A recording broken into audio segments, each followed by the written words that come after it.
आइए मेरे साथ खोलिए मरकुस रचित सुसमाचार। Open your Bible with me the gospel of mark chapter 5। हम खोलेंगे मरकुस रचित सुसमाचार, उसका 5 अध्याय उसका हम आखिरी वचन पढ़ेंगे, लास्ट वर्ड। फिर उसने उन्हें चिताकर आज्ञा दी कि यह बात कोई जानने न पाए और कहा, इससे कुछ खाने को दो। कहिए, इससे कुछ खाने को दो। फिर से कहिए,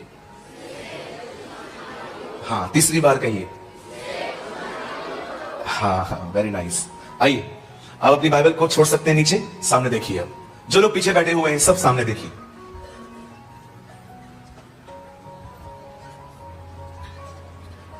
यीशु ने बहुत सारे चमत्कार किए।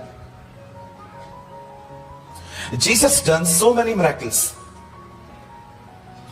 और उसकी शुरुआत हुई काना नगर में एक विवाह के अंदर। उसने पानी को दाखरस बनाया। अगर आप ध्यान से पढ़ें तो यूहन्ना अपनी पुस्तक यूहन्ना रचित सुसमाचार में कहता है, यीशु ने अपना यह पहला चिन्ह दिखाया और अपनी महिमा प्रकट की। अगर आप ध्यान से देखें तो वो एक चमत्कार है और यूहन्ना को यह लिखना चाहिए कि it is a miracle, but वो ये नहीं लिखता है कि ये चमत्कार है। वो कहता है नहीं, ये चिन्ह है। क्या मतलब होता है चिन्ह का? इंग्लिश में चिन्ह को कहते हैं साइन। साइन का मतलब होता है, आप देखिए हमारे भारत में बहुत सारी दुकानें ऐसी होती हैं, गली के अंदर होती हैं, दिखाई नहीं देती। तो ये दुकानें पता कैसे चलती है कि अंदर है? वहां एक साइन बोर्ड लगा हुआ रहता है कि इस तरफ चले जाइए। जब हम स्टेशन पे उतरते हैं, रेलवे पर या हम एयरपोर्ट पे उतरते हैं, तो हमेशा वहां के जो मेंबर्स होते हैं क्या कहते हैं? साइन बोर्ड का इस्तेमाल करें। अगर आपको बाहर जाना है, देखो एग्जिट कहां लिखा है। बाइबल कहती है यीशु ने जो पहला चमत्कार किया उसे चमत्कार नहीं, साइन कहा गया। साइन का मतलब होता है चिन्ह, मतलब कुछ टीच करने के लिए। यीशु के जितने भी चमत्कार आप बाइबल में पढ़ते हो, वे केवल सिर्फ चमत्कार नहीं है, वो शिक्षाएं हैं। These are all the teachings. मैं फिर से कहता हूं, अगर आपने ये बात ठीक से नहीं सुनी तो आप सुन लीजिए। प्रभु के वचन में जितने भी चमत्कार हैं वो सिर्फ और सिर्फ चमत्कार नहीं है। यस, वो चमत्कार भी है, लेकिन उससे बढ़कर वो शिक्षाएं हैं। प्रभु आपको कुछ सिखाना चाहता है हर चमत्कार के द्वारा। कितने लोगों ने यह देखा कि एक अंधे को यीशु ने थूका, मट्टी ली और आंखों पे लगाई और चंगा किया? क्यों? वो हाथ लगा के भी चंगा कर सकता था। मट्टी का उपयोग क्यों किया गया? क्योंकि वो आपको दिखाना चाह रहा था कि देखो, मैं ही वो खुदा हूं जो मनुष्य को मट्टी से बनाता है। एक्चुअली आप मैसेज ट्रांसलेशन पढ़ो तो वहां पर आपको समझ में आएगा, यीशु ने खाली मट्टी नहीं लिए, 2 गोले बनाए। यीशु ने देखा जब ये पैदा हुआ, इसके पास आंखें नहीं है, उसे बनाया, ले। This is your Jesus. Her miracle एक शिक्षा है। और आज जो मैं आपको मरकुस 5 अध्याय में से बता रहा हूं, यह भी एक शिक्षा है। This is also teaching. अब बड़े ध्यान से सुनिए, हम शुरू कर रहे हैं और पूरे ध्यान से सुनिए। मैं ज्यादा टाइम आपका नहीं लूंगा, मुझे बहुत अच्छा समय दिया गया है, 1.25 घंटा। मैं आधा घंटा ऑलरेडी खो चुका हूं और मैं आने वाले 35-40 मिनट में आपसे बात करना चाहता हूं। और मैं चाहता हूं आप सब सामने देखिए। बाइबल कहती है एक दिन यीशु अपने स्थान से निकलकर कहां थे, और वहां पर एक व्यक्ति आता है जिसकी बेटी बीमार थी, मरी नहीं थी। शी वॉज सिक, वो बीमार थी खाली। और वो व्यक्ति यीशु के पास आके कहता है, प्रभु आप मेरे घर चलिए और मेरी बच्ची पर हाथ रखिए ताकि वो चंगी हो जाए। और आप सभी जानते हैं यीशु मसीह कभी भी किसी बीमार के प्रति, किसी के प्रति भी रूप नहीं होता था। Bible says Jesus move with compassion. यीशु तरस से भरे हुए रहते थे और यीशु उसके साथ चल दिए। जब यीशु वहां से थोड़ा आगे बढ़े, हजारों लोगों ने प्रभु को घेर लिया। हजारों लोगों। कोई चंगाई पाना चाहता था तो कोई क्या पाना चाहता था। आज हमारे पास भी बहुत बड़ी भीड़ है, हमारे कलीसियाओं में भी बहुत बड़ी भीड़ है। और मैंने देखा है हमारी भीड़ में 4 तरह के लोग होते हैं। कहिए 4 तरह के। हाँ, आप बुरा तो नहीं मानेंगे ना, खुल के बोल सकता हूं। हाँ, पहली भीड़, ये प्रभु के लिए नहीं आते, ये इसलिए आते हैं क्योंकि ये मसीह है।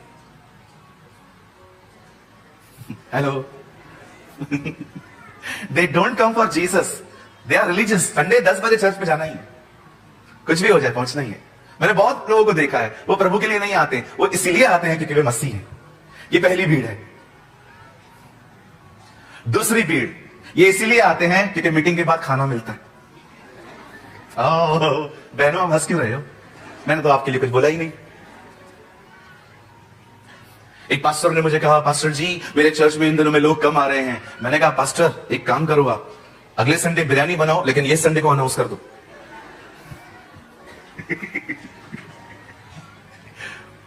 और जब पास्टर ने अनाउंस किया अगले हफ्ते स्पेशल मीटिंग विद बिरयानी, और जब पास्टर अगले हफ्ते अपनी चर्च में आए, ओ लंबे लंबे से लोग आ रहे हैं, मैं और मेरा घराना।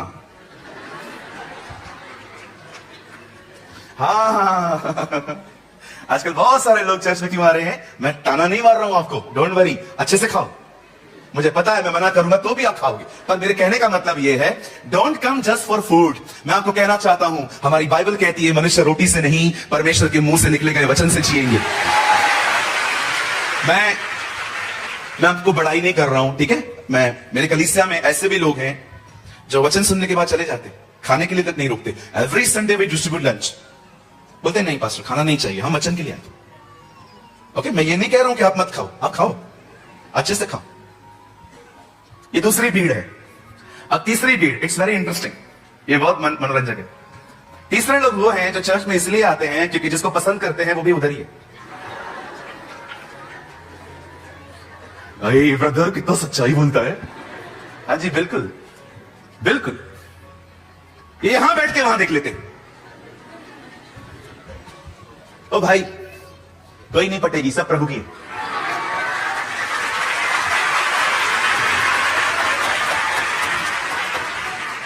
हाँ बॉम्बे के लोग ऐसे ही बोलते हैं, डोंट माइंड ना। कोई सोचता होगा यार कितना खुल के बोलता है, बिल्कुल जी। पर चौथे वो लोग होते हैं जो यीशु के लिए आते, They come for the Lord Jesus।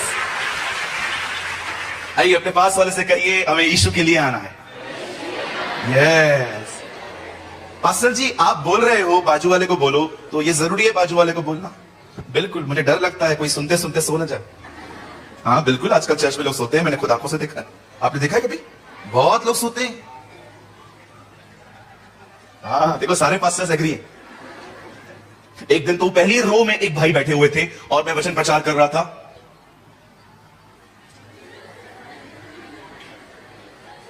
Hallelujah. मैंने मीटिंग के बाद उनको जाके कहा, मैंने कहा ब्रदर आपको सोना है सोइए, पीछे जाके सोइए, सामने क्यों सोते हो? आपको देख के मुझे भी नींद आ रही है। 4 तरह की भीड़ आजकल चर्च में है, आप चौथी में आ जाओ। यस यस, यीशु के लिए आओ। ओ कुछ मिले या ना मिले, खुदा है हमारे साथ।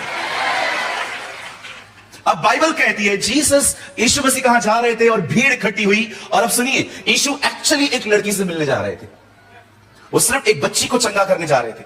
और जब वो उस तरफ जा ही रहे थे, बाइबल कहती है भीड़ के अंदर एक वुमेन क्रॉल करते करते आई और उसने उसके वस्त्र को छुआ। और जैसे यीशु के उसने वस्त्र को छुआ, बाइबल नहीं कहती है यीशु ने कहा वस्त्र में से सामर्थ निकली, वो कहता है मुझ में से निकली है।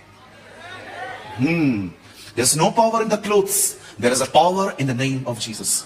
सुनिए, यीशु ने जैसे ये फील किया कि किसी ने उसकी गारमेंट को टच किया है, यीशु ने पीछे मुड़ा और उसने कहा किसने मुझे छुआ?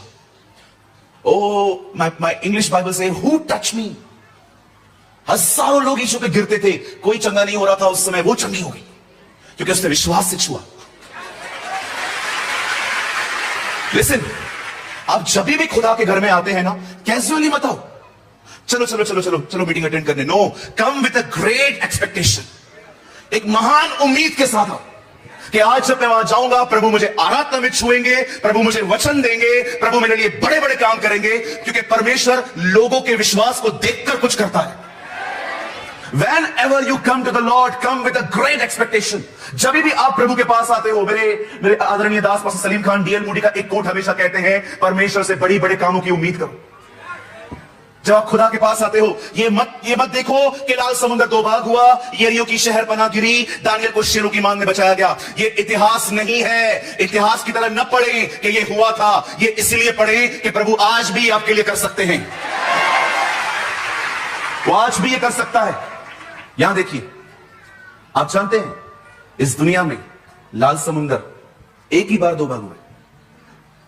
ना उससे पहले कभी कोई समुद्र दो भाग हुआ था, आप पढ़ के देखिए, उसके बाद भी कभी नहीं हुआ। एक नदी डिवाइड की गई थी, लेकिन नदी और समुद्र में बहुत फर्क होता है। परमेश्वर ने सिर्फ इतिहास में ही की बार ऐसा किया। उससे पहले ना उसने कभी ऐसा किया था, ना उसके बाद कभी उसने कभी ऐसा किया। पता है क्यों? वो आपको दिखाना चाह रहा था, मैं तेरे लिए वो कर सकता हूं जो मैंने आज तक किसी के लिए नहीं किया, और ना मैं किसी और के लिए करूंगा कभी ऐसा। दिस इज आवर गॉड, यह हमारा परमेश्वर है। वो करता है जो कोई नहीं कर सकता। मेरा एक दोस्त है, एक भाई है प्रभु में, उसने अपने बिजनेस को बचाने के लिए एक बैंक से कर्जा लिया। जब कर्जा चुकाने की बारी आई तो उसके पास नियत तो थी पर पैसे नहीं थे। उसे प्रभु से प्रार्थना की, प्रभु मुझे पैसे देने हैं इनके, मुझे 1 रुपया भी नहीं चाहिए, आप मेरी मदद करिए। अब जो मैं कह रहा हूं ये आप अपने ऊपर मत लेना कि मैं भी ऐसे ही करूंगा। उन्होंने प्रार्थना की। आपको पता है 3 दिन के बाद क्या खबर आई? वो बैंक बंद हो गई। उसे प्रभु से कहा, प्रभु ये बैंक दिवालिया हो गई, बैंकरप्ट हो गए, बैंक बंद हो गई। उसे पता चला वो ब्रांच ही बंद हो गई है। वो घर आया, उसे प्रभु से कहा, प्रभु ये क्या किया? प्रभु ने कहा, जब तक तेरे पास पैसे नहीं आएंगे बैंक नहीं खुलेगी। 3 साल उसने काम किया गारमेंट्स का। He is a man from our Sindhi family. बहुत पैसे कमाए, अब वो देने के लायक हुआ है, बैंक खुला है। ओके अगर आप में से किसी के ऊपर लोन है तो आप दुआ मत कर रहे, ठीक है? बैंक बंद, रोज रोज बैंक बंद नहीं होता, आपको चुकाना पड़ेगा और खुदा आपको देगा। नाउ लिसन टू मी, बड़े ध्यान से सुने। उस वुमेन ने उसे टच किया और वो चंगी हो गई। और यीशु ने कहा, किसने मुझे छुआ? और यीशु उस वुमेन से बात करने लग गए। और आपको पता है इस बहन की वजह से उस बेटी तक पहुंचने में डिले हो गई। एक्चुअली यीशु इसके लिए नहीं आए थे, यीशु कहीं और जा रहे थे और वहां पर पहुंचने के लिए डिले हो गया। और अचानक सामने से एक व्यक्ति दौड़ते दौड़ते आके कहता है, प्रभु को दुख मत दीजिए, लड़की मर चुकी है। एंड ट्रस्ट मी, लड़की सच में मरी थी। अब आप में से कितने लोग ये बात जानते हैं? जब यीशु ने यह बात सुनी कि लड़की मर गई है, जानते हैं यीशु ने कैसे रिएक्ट किया? लिखा है यीशु ने अनसुना कर दिया। कहिए अनसुना। अनसुना करने का मतलब जानते हैं आप लोग? सुना पर ध्यान नहीं दिया। उसे सुना कि वो मर गई है, लेकिन उसे ध्यान नहीं दिया, एंटरटेन नहीं किया उसने कि हां वो मर गई है। यह जीवन जीने का सिद्धांत है। अगर आप में से कोई आगे बढ़ना चाहता है ना, मैं आप में से हर एक को कहना चाहता हूं, हर एक बात को मत सुनिए। मेरी बहनों, अगर आपको घर पे किसी और बहन ने ताना मारा, बोलने दो, बोलो बाजू को, बोलने दो। उन्हें पूरा हक है बोलने का, आपको पूरा हक है नहीं सुनने का।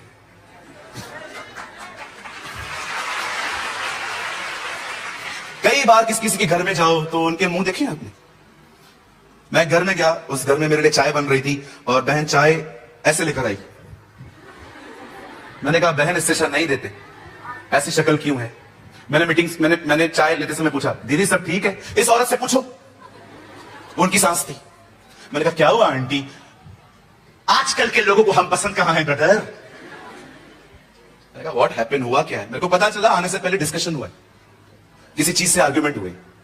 फिर मैं उनके बीच में बैठा, मैंने कहा, इतनी छोटी छोटी बातों का पतंगड़ बनाते हो, जाने दो ना। फिर बहू बोलती है, मैं तो जाने देती हूं, ये पकड़ के बैठती है। ब्रदर मत समझाओ, मत समझाओ, मत समझाओ, नहीं समझने वाले ये लोग। फिर मैंने कहा, दीदी आप एडजस्ट करो ना, आप छोटे हो, आपकी मदर इन लॉ है ना। मदर इन लॉ थी, अभी मदर इन लॉ बन गई है। प्रभु, मैंने चाय उधर ही छोड़ी। मैंने कहा, जय यीशु मसीह की, निकल इधर से, मार खाएगा तू भी। आपको लगता होगा ना मैं मजाक कर रहा हूं, आंखों से देखी है ये चीजें मैंने। क्या चाय पिए, चाय जहर लग रही थी मुझे। फिर मैं निकल ही रहा था, उनके घर के जेंट्स आ गए, मेरे बड़े भाई आ गए जिन्होंने मुझे इनवाइट किया। अरे ब्रदर आप कब आए? मैंने कहा, 9 बजे आपने बुलाया था, आप गायब हो, मुझे पूछ रहे हो मैं कहा हूं। चाय पी ली? मैंने कहा, चाय भी पी ली, बिस्किट भी खा लिए, चलो। पर हुआ क्या? मैंने कहा, तुम्हारे घर की औरतें लड़ रही हैं आपस में। अरे आ जाओ आ जाओ आ जाओ। मैं अंदर गया, उनकी वाइफ ने बोला, अब देखो मुझे लेक्चर मिलेगा, मुझे लेक्चर मिलेगा। छोड़, आपको पता है झगड़ा क्या था? मैं बताऊं क्या था? छोले होते ना, छोले, इसको छोले को चवली बोलते ना। हाँ छोले, आपको पता है ना, छोले एक रात पहले भिगोने पड़ते। है ना, मैंने मम्मी को बहुत बार देखा है, वो एक रात पहले डाल के रखती है पानी में। आंटी ने बहू को कहा था छोले रख दे ताकि कल बन पाए, और से वो नहीं रखे। उसने कहा मैं रखती हूं, बाद में रखूंगी। इस बात से नोकझोंक चालू हुआ, छोले की बात पे। बोलो बाजू को, छोले। छोटी छोटी चीजों को पकड़ते हैं हम लोग। अरे जाने दो उसको, जो बोलना है बोलने दो। एक 4 मेंढक थे, इन लोगों ने आपस में शर्त लगाई, वो पहाड़ है, रेस लगाते हैं, पहले कौन पहुंचेगा। अब बात कर रहे थे वो, दौड़ते गए दौड़ते गए दौड़ते गए दौड़ते गए, और एक मेंढक दूर से देख रहा था कि चारों दौड़ रहे हैं, और वो बीच में जाके कहता है किधर जा रहे हो, और वो दौड़ते दौड़ते कह रहे थे ऊपर ऊपर ऊपर। उसने कहा कोई नहीं पहुंचेगा, नहीं पहुंच पाओगे, बहुत ऊपर है वो। 3 वहीं रुक गए। एक चढ़ के ऊपर से नीचे आया, सब उसे देख रहे थे, तू कैसे गया, वो जवाब ही नहीं दे रहा। फिर दूसरे ने पूछा तू कैसे ऊपर गया, तीसरे ने बोला वो बह रहा है।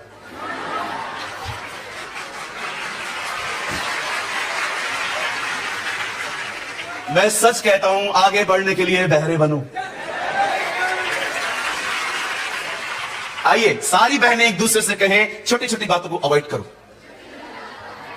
तू क्यों बोल रहा, तू भाई है तू बहन, कहिए छोटी छोटी बातों को अवॉइड करो। हाँ, तू कपड़े भिगो, मैं ये करूंगी। अरे फिर क्या हुआ, थोड़ा काम आपने उसका कर लिया तो। थोड़ा काम दूसरे का क्या करते हैं हम लोग, मुंह फुला के बैठ जाते हैं। खाली एक वक्त का खाना जो उसकी बारी थी, आपको बनाने के लिए कहा गया, और रोटियां पकाते पकाते ऐसे मुंह बनाते हैं हम लोग। ऐसा न करें, घर का एटमॉस्फेयर खराब होता है, घर खराब होते। हाँ देखो, पीड़ित हैं ये लोग, कितना जोर जोर से यस बोल रहे हैं। मुझे पता है तेरी बाबाई इधर ही बैठी हुई है।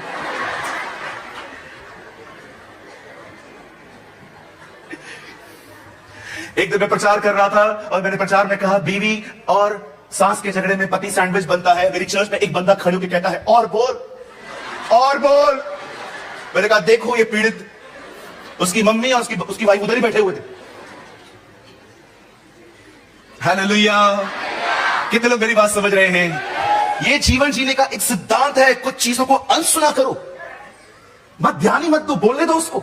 आप जानते हो हम पास्टर्स की लाइफ में हम कितनी नेगेटिव चीजें सुनते हैं।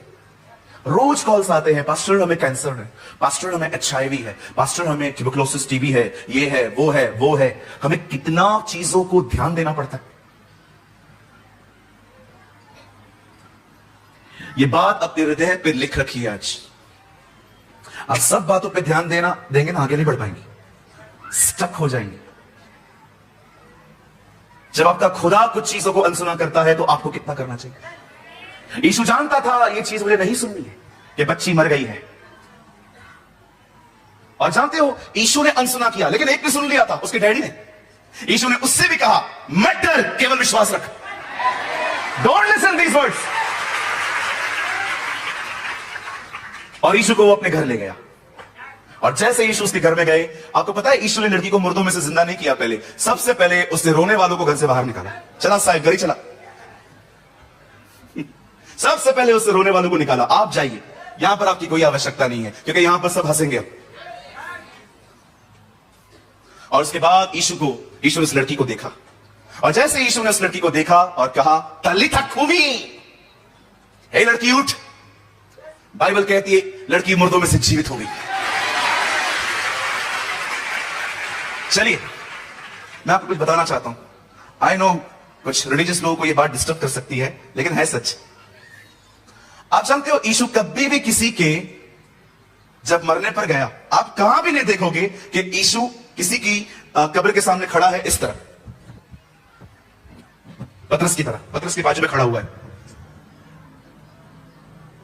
मर गया बेचारा, अच्छा व्यक्ति था। आप कभी नहीं देखोगे कि यीशु किसी के फेनरल पे गया और वहां पर जाके ऐसे खड़ा हो गया। जीतर गया उनका बिगाड़ के आया।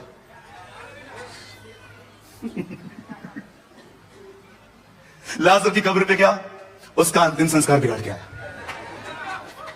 इस लड़की का भी बिगाड़ के आया। एक जगह पे तो लोग अर्थी में से एक लड़के को लेके जा रहे थे, उसको बोला हे रुक, नीचे रखा और उसने उसका भी बिगाड़ दिया। और सबसे खूबसूरत बात, अंत में अपना भी बिगाड़ दिया। और आपको बताना चाहता हूं, आपका भी बिगाड़ने वाला है। दिस इज अवर गॉड, यह हमारा परमेश्वर है। मैंने एक दिन प्रभु से पूछा, प्रभु आप लोगों के अंतिम संस्कारों में जाके ऐसे क्यों करते थे? क्यों न करूं, मैंने मौत बनाई नहीं थी। I am the creator of life, मैं जीवन बनाता हूं, मैं जीवन देता हूं। इसलिए प्रकाशित वाक्य में लिखा है, एक दिन वो मृत्यु को उठा के नरक में डाल देगा, क्योंकि मृत्यु परमेश्वर ने नहीं बनाई है, वो पाप का परिणाम है। रोमियो 6:23 में लिखा है, पाप की मजदूरी तो मृत्यु है, परंतु परमेश्वर का वरदान हमारे प्रभु यीशु मसीह में अनंत जीवन है। आपका परमेश्वर मृत्यु का परमेश्वर नहीं है। He is not a God of death, he is a God of life. वो जीवन देता है, क्योंकि वो समय जीवन है। 14:6 यूहन्ना में लिखा है, मैं ही मार्ग, सत्य और जीवन हूं। वो मारने नहीं, वो जिंदा करने आया है। और मैं आप में से हर एक को कहना चाहता हूं, आपका खुदा वो नहीं है जो आपको मरने से बचाए। आपका खुदा वो है, यदि आप मर जाएं तो वो आपको मुर्दों में से जिंदा कर सकता है। This is your God. यीशु ने लड़की को कहा था, लिता कूमी, और लड़की मुर्दों में से जिंदा हो गई। अब सुनिए, ये चमत्कार था। Now I start teaching. अब मैं आपको टीच करना चाहता हूं, सिर्फ 15 मिनट सुनिए। हम जितने भी लोग यहां बैठे हैं, एक सिंगल व्यक्ति भी ऐसा नहीं होगा जो ऐसा नहीं है। हम सब मरे हुए थे। मरने का मतलब थे जीवित, लेकिन फिर भी मरे हुए। जो आदमी गुनाह करता है और उसे महसूस तक नहीं होता कि वो गलत कर रहा है, वो मरा हुआ है। इफिसियों 2 में लिखा गया है, तुम अपने पाप और अपने अपराधों के कारण मरे हुए थे, लेकिन एक दिन प्रभु आया और उसने हमें मुर्दों में से जिंदा किया। उसे हमें पवित्र आत्मा दिया, और अब हमें महसूस होने लगता है कि हम गलत हैं। आप जानते हैं, उस लड़की को मुर्दों में से जिंदा होने के बाद पहला शब्द क्या कहा गया? इससे कुछ खाने को दो। सुनिए, यहां पर जितने भी लोग बैठे हैं, हम सब मरे हुए थे। खुदा ने हम सबको जिंदा किया, और अगर अब हमें किसी चीज की सबसे अधिक आवश्यकता है तो वो है खाना। इससे कुछ खाने को दो। मैं आप में से हर एक को कहना चाहता हूं, खाओ इसे, पढ़ो मत। ये किताब नहीं है, भले ये किताब की तरह दिखता है। किताब है, फिर भी किताब नहीं है। सिर्फ आपकी बात नहीं है, प्रभु ने यह चिकल से भी कहा, इसे खा, eat this, this is your food, not Instagram, not Facebook. आप में से यहां पर जितने भी लोग यहां बैठे हुए हैं, मैं आपको बताना चाहता हूं, यह किताब नहीं है, यह भोजन है, यह खाना है। यदि कोई मेरे लिए द्वार खोले तो मैं उसके भीतर आऊंगा और उसके साथ भोजन करूंगा। इसे उठाइए, इसे पढ़िए, इसे मनन करिए। खाना पहले खाया जाता है, उसके बाद चबाया जाता है। चबाने के बाद वो ग्रेवी बनती है, रस बनती है, और वो पूरे मसल्स में जाती है और बदन चल पाता है। वचन भी ऐसा ही है, पहले पढ़ा जाता है, फिर मनन करना, चबाया जाता है, फिर वो आपके अंदर जाता है और आपको मजबूत बनाता है। आज से डिसाइड करिए कि कम से कम साल में एक बार आप पूरा पुराना और नया नियम कंप्लीट करेंगे। Don't depend only on YouTube. I am sorry to say, मुझे पता है आप में से कुछ लोग को ये बात अच्छी नहीं लगेगी, बट सिर्फ और सिर्फ पास्टर्स को सुनना सब कुछ नहीं है। आपका खुद का परमेश्वर के साथ एक संबंध होना चाहिए। मैं बड़ाई नहीं कर रहा हूं, मेरे कलीसिया में 90% लोग बाइबल पढ़ते। आपको पता है आज की यंग जनरेशन अपने मोबाइल की वजह से कितना बाइबल से दूर चली गई है। आज की यंग जनरेशन अपने एंड्रॉयड फोन की वजह से आपको पता है कितना खुदा के कलाम के पीछे चली गई है। सर मैं मोबाइल के खिलाफ नहीं हूं, आप यूज करिए उसे। याद रखिए, मोबाइल आपके हाथ में है, कोई बुरी बात नहीं। आप मोबाइल के हाथ में है, ये बुरी बात है। मैंने अपनी आंखों से देखा है इन दिनों में चलती हुई सभाओं में लोग फोन यूज करते हैं। इतने डिस्ट्रैक्ट हैं हम। परमेश्वर का वचन आपका खाना है। हमारे चर्च के अंदर एक लड़का है, उसका नाम है सोनू। दिपेश जानता है उसे। उस लड़के को इतना ठीक से पढ़ना लिखना नहीं आता था, ऑडियो बाइबल सुनता था।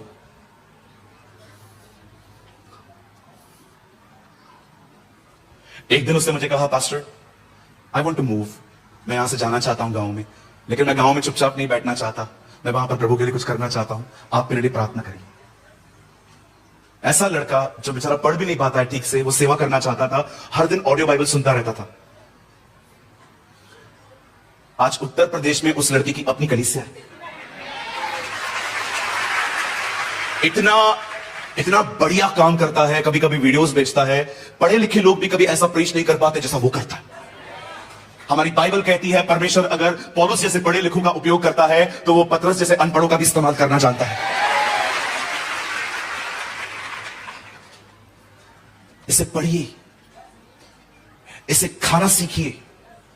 अगर आप पुराने हैं इन दिनों में और अगर आपको लगता है कि मैं सब जानता हूं, मैं सब पढ़ चुका हूं, सर दिस इज प्राइड, ये घमंड है। 18 साल इस किताब को देने के बाद मुझे आज भी ऐसा महसूस होता है कि मुझे बहुत कुछ नहीं समझ में आता। So many things I don't no. मुझे कई बार चर्च के बच्चे आके मिलते हैं, कहते हैं ब्रदर ये आजकल के ये जो पहिए हैं इसका मतलब क्या है। मैं उनको बोलता हूं I don't know, give me some time, मेरे को टाइम दो, मैं पढ़ूंगा। उस दिन मीटिंग के बाद कोई आया और उसने आके मुझे कहा, ब्रदर वो सफेद घोड़ा कौन सा है। मैंने कहा कहां पढ़ा आपने। उन्होंने कहा ये। मैंने कहा मैंने पढ़ा है लेकिन मैं समझ नहीं पाता हूं, मुझे थोड़ा टाइम दीजिए। मैं प्रभु के वचन को ऐसे कुछ भी मिक्स करके नहीं बता सकता, और मैं नम्रता से कहता हूं मैं बहुत सारी चीजें नहीं समझ में आती। मुझे लगता है मेरा काम है पढ़ना, उसका काम है प्रकट करना। आज मैं इस बड़े शामियाना में जो यहां लगाया गया है, और मैं अपने हर भाई को, मैं अपनी हर बहन को आज मैं आपको कहना चाहता हूं, हम सब मरे हुए थे, हम सबको उससे जिंदा किया है। और आपको पता है इन दिनों में अगर हमें सबसे अधिक किसी चीज की आवश्यकता है तो वो है प्रभु का वचन। और सुनिए, अगर आप ये फील करते हैं कि आप जीवित हुए हैं और अगर आपने खाना नहीं खाया, आप दोबारा मरेंगे। इसीलिए द बुक ऑफ जूड, रेवलेशन से पहले एक किताब आती है, छोटी सी बुकलेट है, आप पढ़ के देखिए, यहूदा की किताब। वहां लिखा है तुम में से कुछ ऐसे हैं जो 2 बार मर चुके हैं। आप पढ़ के देखिए, इंग्लिश में लिखा है यू ऑलरेडी डाई ट्वाइस, तुम 2 बार मर चुके हो। हमें दौड़ना है, हमें भागना है उसके पीछे। अपनी बाइबल बंद कर दीजिए। I'll share some beautiful story in the Bible, from Bible. मैं आप बंद कर दीजिए, बस मुझे 2 मिनट चाहिए खाली आपके। मैं एक खूबसूरत बात आपको प्रभु के वचन में से बताना चाहता हूं। मुझे पता है ये आपने पढ़ी है।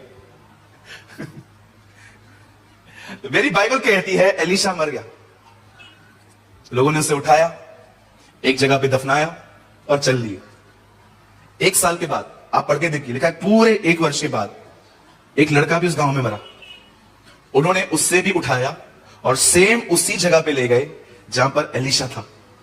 और जैसे ही वो लोग उसे जमीन में डालने वाले थे, उन्होंने क्या देखा कि सामने से मिदानी लोग उनको मारने आ रहे थे। अब पता है हुआ क्या? उन्होंने लड़के का बदन उधर ही छोड़ दिया और सब भाग गए। नाउ इमेजिन, कल्पना करिए कि एक लड़का है, वो अभी तक कंधे पर है उनके, और उन्होंने दूर से देखा कि मिदानी लोग आ रहे हैं, उन्होंने उसको उधर ही छोड़ दिया। और लड़का जैसे ही कब्र पे टच हुआ, मुर्दों में से जिंदा हो गया। सुनिए, आप पढ़ के देखिए, लिखा है कि उसकी हड्डियों को छू के वो चंगा हुआ। मतलब हड्डियां तो अंदर होती है ना जी, कब्र पे टच करके जिंदा हुआ। अब लड़का जैसे ही उठा, लड़के ने क्या देखा, जो लोग उठा के लाए थे वो भाग गए, और जो मारने आ रहे हैं वो करीब आ गए। अब जो उठा के लाए थे वो भाग गए, ये इधर ही खड़ा है। अब बताओ दुश्मन के करीब कौन है, ये कि वो? अब आप सोचो ये कैसे भागा होगा। अब उनसे तेज इसको भागने की जरूरत है। मुझे कभी कभी लगता है ऐसा हुआ होगा, वो जिंदा हुआ होगा, उसे देखा वो लोग भाग गए, और उसे देखा होगा। आपको पता है लड़का तेज क्यों भागा? अगर हम उसके सामने जाते हैं इंटरव्यू लेने के लिए, सर आप इतना तेज क्यों भागे? मेरे को दोबारा नहीं मरना था। आप चलने के लिए नहीं बुलाए गए हैं, आप दौड़ने के लिए बुलाए गए हैं। मेरी बाइबल कहती है नूह परमेश्वर के साथ चला, my Bible says Enoch walk with God, हनोक प्रभु के साथ चला। दिखाओ नए नियम में किसके लिए लिखा है वो प्रभु के साथ चला, एक भी नहीं मिलेगा। वो पुराना नियम था भाई, खत्म हो गया वो। अब पॉल कहता है मैंने अपनी दौड़ पूरी की है, अब चलने के लिए नहीं बुलाए गए हैं, अब दौड़ने के लिए बुलाए गए हैं। कोई नहीं मिलेगा आपको नए नियम में जो ये कहे मैं खुदा के साथ चला। अब चलने के दिन गए, आपको दौड़ने के लिए बुलाया गया है। ओ यू शुड रन। मतलब क्या मतलब है दौड़ने का? जो आज एक अध्याय बाइबल पढ़ता है कल से 2 पढ़िए। जो आधा घंटा प्रेयर करता है वो 45 मिनट्स प्रार्थना करे। जो एक दिन उपवास करता है वो 2 दिन पे आए। ग्रो करो, बढ़ो, दौड़ो। एक दिन आएगा जब परमेश्वर आपको खड़ा करेगा और भारत में इस्तेमाल करेगा। God will use you. विश्वास कीजिए वो दिन आ रहे हैं जब हाथ हमारा होगा पर स्पर्श परमेश्वर करेंगे। यीशु मसीह के नाम से इस पंडाल में बैठे हुए हर व्यक्ति के लिए मैं भविष्यवाणी करता हूं। यीशु मसीह के नाम से इस भविष्यवाणी को स्वीकार कीजिए। प्रभु में दौड़िए, प्रभु में आगे जाइए, उसके वचन में बढ़िए, दुआ में बढ़िए, उपवास में बढ़िए। आने वाले दिनों में जब आप किसी पे हाथ रखेंगे ना, हाथ आपका होगा, स्पर्श परमेश्वर का होगा। परमेश्वर लोगों की जिंदगियों को बदलेगा। आपकी परछाइयों में चंगाइयां होंगी, आपके शब्दों में हीलिंग होगी। आपके विजिट करने से शहर के शहर बदल दिए जाएंगे, न तो बल से न शक्ति से, परंतु प्रभु की आत्मा के द्वारा यह हो जाएगा। Dedicate your life to the word of God. मेरे जवानों, जितने भी यहां पर यंग लोग बैठे हैं 30s के अंदर, brother you have a great opportunity. क्या मौका है आपको कि परमेश्वर ने आपको जवानी में चुना है। सोचो अगर हम आज से तैयार होना शुरू करें, क्या परमेश्वर आने वाले दिनों में हमारा इस्तेमाल करेगा। मेरी जवान बहनों, कितनी ब्लेस्ड हो आप। सोचो यंग एज में उसने आपको अपने पास बुलाया है, यंग एज में। परमेश्वर को जीवन देने का मतलब है उसके वचन को जीवन देना। इसे पढ़ें, दुआ में समय बिताएं, पवित्र आत्मा से परिपूर्ण हो जाएं, ताकि जीसस रिफ्लेक्ट हो सके।